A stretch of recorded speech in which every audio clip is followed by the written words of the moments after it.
human being which is just embedded in the mud. I always say that you are like lotuses now opened up. You are not flying in the air. Your roots are down there, but you are now lotuses. And that's what is on top of the lotus, this Mahalakshmi principle is born. Mahalakshmi principle is the one which came on this earth at Sitaji as Radha and also as Mary, as Mother Mary. It's said that Mahalakshmi is born out of the sea. What is the meaning of Mary? Maria means, you know, Mari means the sea.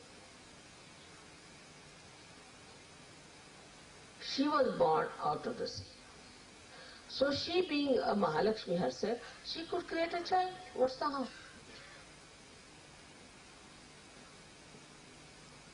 She could do anything.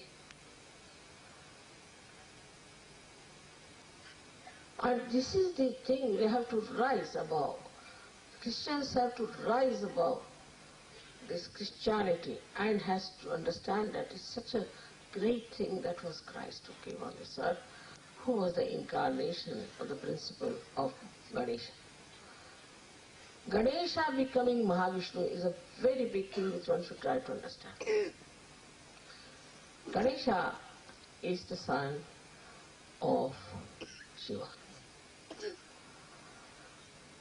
Shri Ganesha is the one who was first created before creating anything, any atmosphere, anything, because he is the Omkara.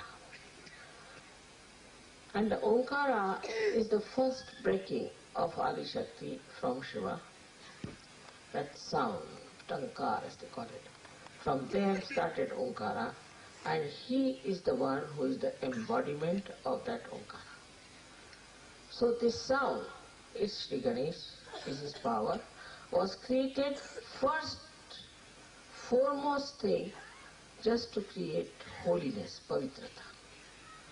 When this holiness was created, this pavitrata was created, then everything was created in the sea of that holiness. And then he incarnated as Christ, but as Mahavishnu, not as Shiva's son, but as Mahavishnu. And who is Vishnu is an uncle of Shri Ganesh. His mother's brother is Shri Vishnu. So it was brought up, we should say, by Mahavishnu, you can say. But Mahalakshmi adopted the principle of Shri Ganesh. In the Kundalini chart, you can see that the Shri Ganesha is connected on the left hand side to the Ida Nadi.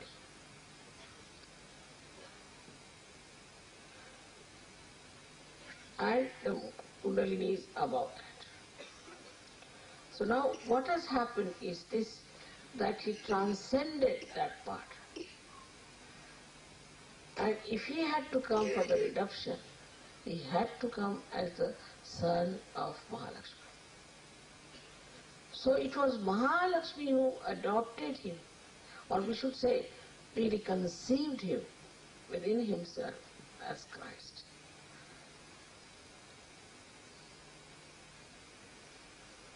And he became Mahavishnu.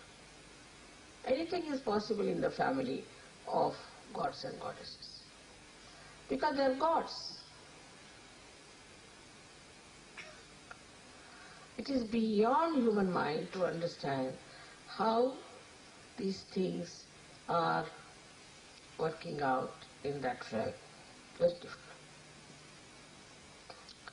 But now you have got realization, you can feel the cool breeze.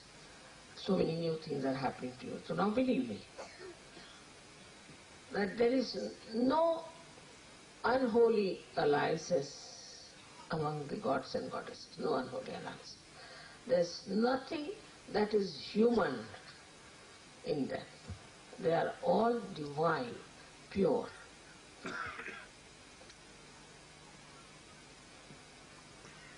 Once you understand this point, then you will understand why Shri Ganesha had to accept to be a son of Mahalakshmi, was born to him as Christ. Because he had to come on Agya, and for the redemption, as Ganesha, he doesn't do the redemption part, because at that stage he is for the innocence, for the holiness, for the wisdom, or also for destroying negativity. But he had to come up. Only Ganesha could be brought to this very constricted chakra, Agya chakra. Now why is it constricted? It's quite a scientific thing which I would not like to discuss today. But it had to be constricted. And it goes on getting more constricted, this Agya chakra. The more we think, the more we go into the left or right, it goes on really becoming like this, absolutely like this. So in this very subtle area, only Christ will be subtle, because he is the subtlest of subtle. Is even subtler than an atom, because in the atom, those vibrations which move, isometric and symmetric movements, are subtler than the atom. And this is the subtler of that also. So in that little, very constricted area, only a personality like Christ, which is nothing but purity. There is no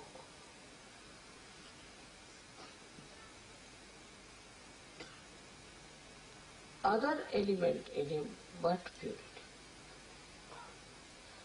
All other incarnations have all the 5 elements in it. He has nothing. He is nothing but pure vibrations. That's why he could walk on the water, because there was no mass in his body, no matter in his body, no matter, no element, except for Chaitanya itself. Omkar becoming Ganesha in the mud, or the, what you can say, the thing that came out of her body, only the Chaitanya. So at Ganesha stage we can see that the Chaitanya was kept in that form, but in the state of Christ it was not.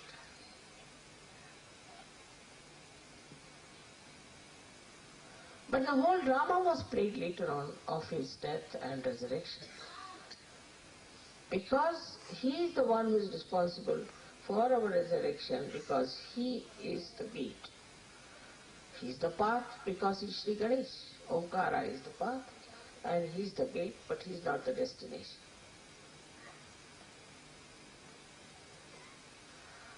His mother is the destination. Even Mahalakshmi is not the destination. Even Mahakali, Mahasaraswati is the Adishakti, is the destination where you have to reach. All these things were never told in the Bible, because he could have hardly lived for 4 years with public life. Nor did they want to tell about it, because they did not know.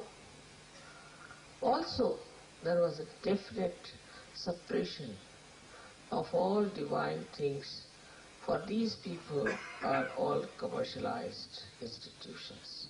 As we have also in India, all kinds of commercial institutions.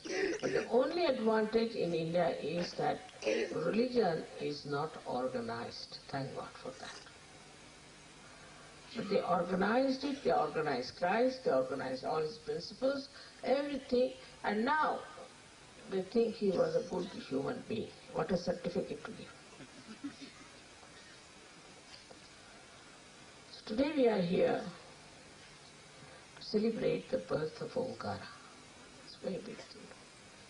I don't know if you can realize it, what it is. It moves into everything, whether it is Anu, Paramanu, is the atom, molecules, into all the organizing of chemicals and also the periodic laws and also in the gravity, into everything that moves is this Omkara. And your vibrations are nothing but Omkaras. Actually, in my photograph, the vibrations have come as Omkaras. On the head of the people, there's Omkara.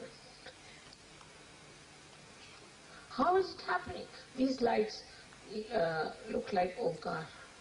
How is it on top of the heads of the Sajogis? There's all the Sajogis' heads, there's Omkar, or Allah in Arabic language. My name also, in Arabic. Who is doing this? It is he who is doing all this. So Omkara itself takes a form to do things, to convince you of Harishakti. He is the one who is handling all these powers. He doesn't enter into the photograph, he does not. But he plays a trick.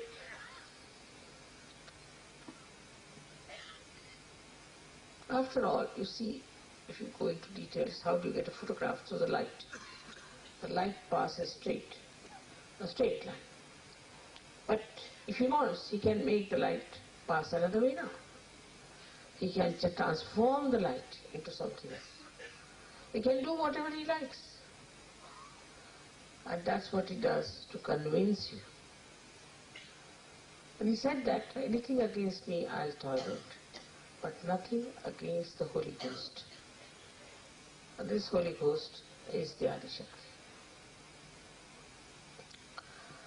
Without him, you cannot go to the Sahasrara. So in the whole play, he's like the Sutradhara. He's the one who is the conductor, the one who moves the strings in a puppet show. And so it is very important to pray to Sri Ganesha every time we have puja. We have to pray to him, and that's how we are praying to Lord Jesus Christ. Every time. Without his auspiciousness, without his help, we cannot do such work. He is the manager.